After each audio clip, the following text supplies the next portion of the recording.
This is the Royal Enfield Hunter as it first arrived, lovely and clean. It hasn't stayed like that, so a little bit dirtier. I must apologise for my voice during this video. I'm suffering from a sore throat and I'm a bit croaky.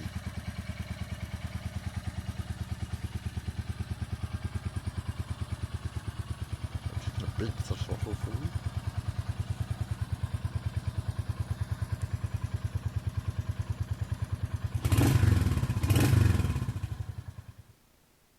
This is the Hunter on its first ride into the country, and I think this photograph shows off its rather elegant lines.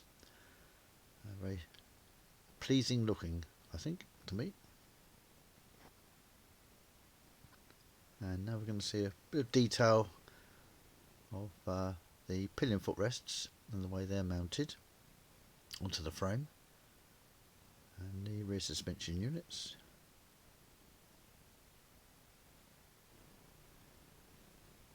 And this is the back end and what would appear to be quite skimpy mud guards, and I thought that these would end up splattering mud everywhere. In reality they don't seem to have done, so that was rather nice.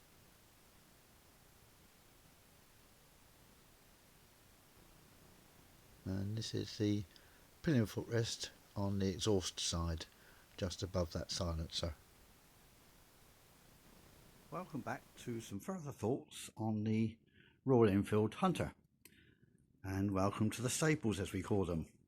As you can see, the Hunter is nestling very nicely alongside the Meteor in burgundy, and you can also see we've got panniers fitted to the Meteor, and it's an ideal machine for longer distances, touring, very relaxed riding position, more of which later. The Hunter over here I have bought primarily for riding the narrow country lanes and exploring, and when I first saw the what called spy shots from India about a year ago now, and I thought that looks rather nice. I had in mind perhaps getting something like a Royal Enfield Crusader Trials machine or a BSA C15 Trials, but they are rather old now. We're talking about 60 or 70 years old, and quite expensive for what they are. And I'd also already had both of those machines as road going machines, so I thought, no, I don't really want that. The engine, of course, on the Hunter is the same unit as fitted to the Meteor. The difference is on the Meteor, it has a slightly softer tune, I would say. When I say tune, I don't mean music, although it is music to my ears. I think the engine control unit on the two machines is slightly different. They've made the engine on the Hunter a little more responsive to the throttle, which is nice. Now there will be some still photographs to accompany this, some different ones, but I'll try and show you a few at the moment as we go round. Now over on this side, I have been talking with Economical Rides about this, about the ride quality and the way it seems to soak up the bumps rather better than the Meteor does. And there are a couple of things that he mentioned, one of which was that as the Hunter is sort of intended for urban use, you probably get a lot of speed humps and that sort of thing in an urban environment, and so you need to be able to ride over this place very comfortably. So perhaps they've softened the suspension. Also, the riding position, of course, on the Hunter is a little bit different to the more sit-up, laid-back attitude of the Meteor. On the Meteor, you've got a footrest quite far forward, not as forward as to make it ridiculous, but very comfortable.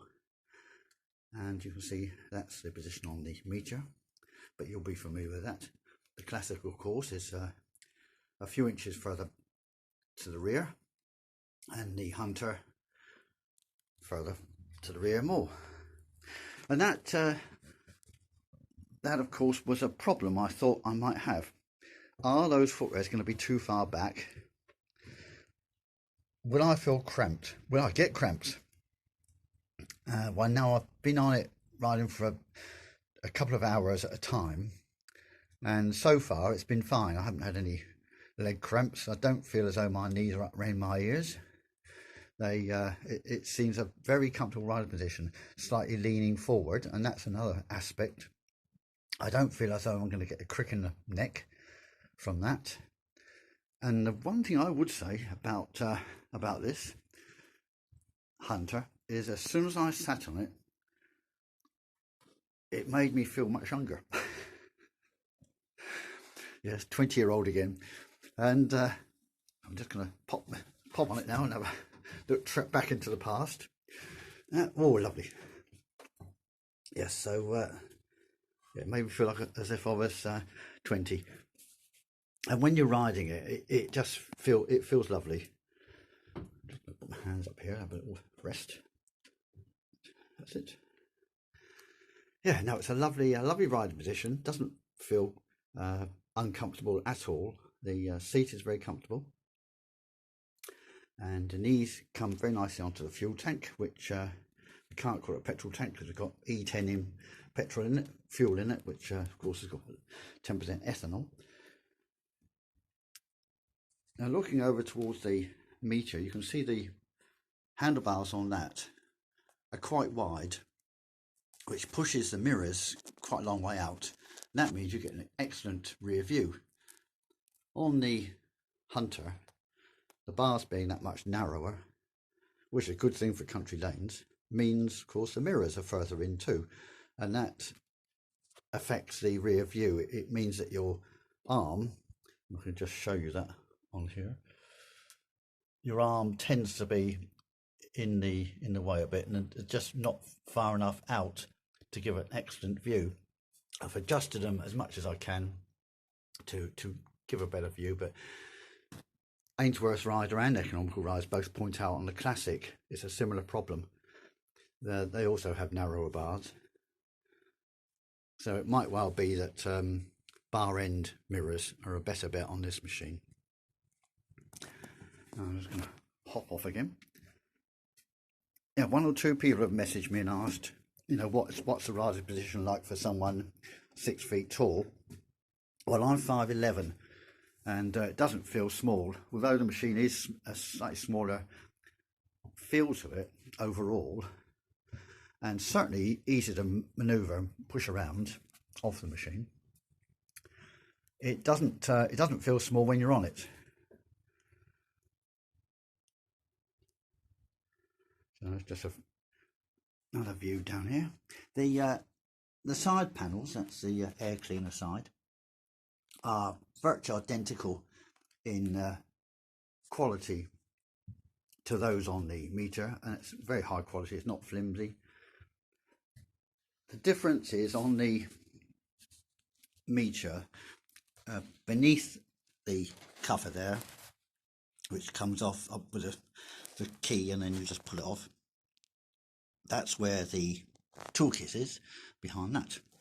On the Hunter, the cover comes off in the same way, and that reveals fuses and battery and a little wire toggle which you pull, and that releases the dual seat, which you can just lift off easily. There's no weight to it, and that's where the toolkit lies. Virtually the same toolkit as you have on the meteor. You've got these grab handles here, and it isn't actually very easy to fit panniers to this unless you were to just put them over here and have them hanging loose. But as I don't actually want to have panniers on this, I'm not bothered about that. I do have a tank bag, which for longer rides and where I keep my map in a clear top, that is a magnetic tank bag, and that will sit on here. The filler cap is much the same as the meteor, slightly different arrangement here, but it key in, pulls back just the same way. And you can see that this is how I mount the camera on this, and we've got the Union flag and the Indian flag in harmony and friendship.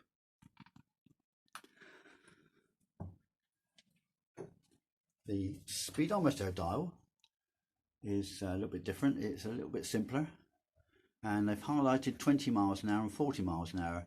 The 30 is a bit smaller, so I've had to put little green dots so I can actually see where that is easily.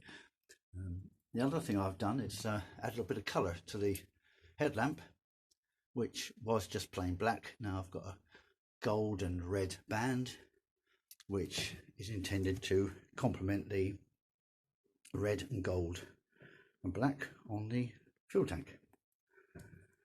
Anything else I can tell you about this? Well, the exhaust system is a nice sound to it, restrained yet throaty. The frame is, as I said, different from the Meteor. This area here is completely different. There's no point in taking off the footrests, passenger footrests, because it's all part of the frame. You can take the footrest off, but that still leaves the protuberance, the tubing that the footrests are mounted to. So there's no advantage in doing that. Unlike the Meteor, which if you can take those off, and it does give a bit more space. On the Meteor, this is a completely different arrangement, the way this comes off of here, and this of course is different.